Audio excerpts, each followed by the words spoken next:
Pria itu sedang berbicara dengan istrinya ketika tiba-tiba istrinya mulai melafalkan sebuah iklan. Ia merasa kewalahan. Ia mengambil pisau dan mengancam istrinya untuk mengatakan yang sebenarnya. Sang istri ketakutan dan berteriak minta tolong ke arah kamera. Ternyata, pria itu hidup di dalam sebuah set film raksasa. Kehidupannya disiarkan langsung secara live streaming dan disiarkan di lebih dari 200 negara. Semua orang di sekitarnya, termasuk keluarga dan teman-temannya, adalah aktor.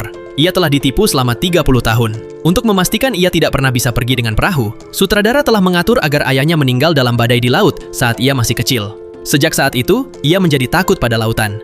Pria itu memberitahu temannya bahwa ia ingin pergi. Untuk menghentikannya, temannya membujuknya agar menghargai pekerjaannya. Alasan sebenarnya ia ingin pergi adalah karena ia pernah jatuh cinta pada seorang gadis. Tapi sutradara sudah memilihkan calon istri untuknya. Ia mengajak gadis itu berkencan, dan gadis itu membawanya diam-diam ke tepi pantai untuk mengungkapkan kebenaran. Tapi tiba-tiba, ia dibawa pergi oleh seorang aktor yang mengaku sebagai ayahnya. Sejak saat itu, pria itu terus memikirkan gadis itu. Untuk membuatnya mengurungkan niat pergi, sutradara menyuruh ayahnya muncul kembali. Mereka berpelukan, dan para penonton terharu. Setelah menemukan ayahnya, pria itu melanjutkan kehidupan sehari-harinya. Bosnya bahkan memperkenalkan pacar baru, tapi ia masih tetap berakting.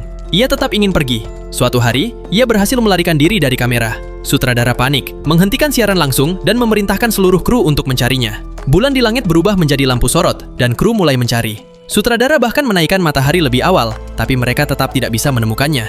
Kemudian, sutradara tiba-tiba menyadari bahwa mereka mengabaikan laut.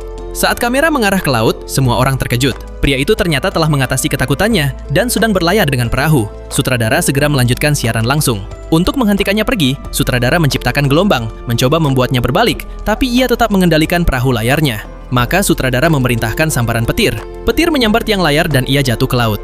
Ia berjuang untuk kembali naik ke perahu dan para penonton bersorak untuknya. Sutradara sangat marah dan mengubah badai ke tingkat tertinggi, mencoba membuat perahu layarnya terbalik. Ia jatuh ke air lagi dan pingsan. Sutradara menghentikan badai dan ia bangun, tapi ia tetap tidak menyerah. Ia menaikkan layar dan terus bergerak maju.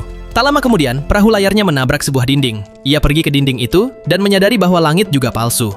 Ia mencari di sepanjang dinding dan menemukan sebuah tangga. Saat ini, sutradara berusaha menghentikannya dan ingin mempertahankannya di sana. Tapi ia berpamitan kepada sutradara dan kemudian dengan tegas berjalan melewati pintu menuju dunia nyata. Semua penonton bersorak atas keberaniannya.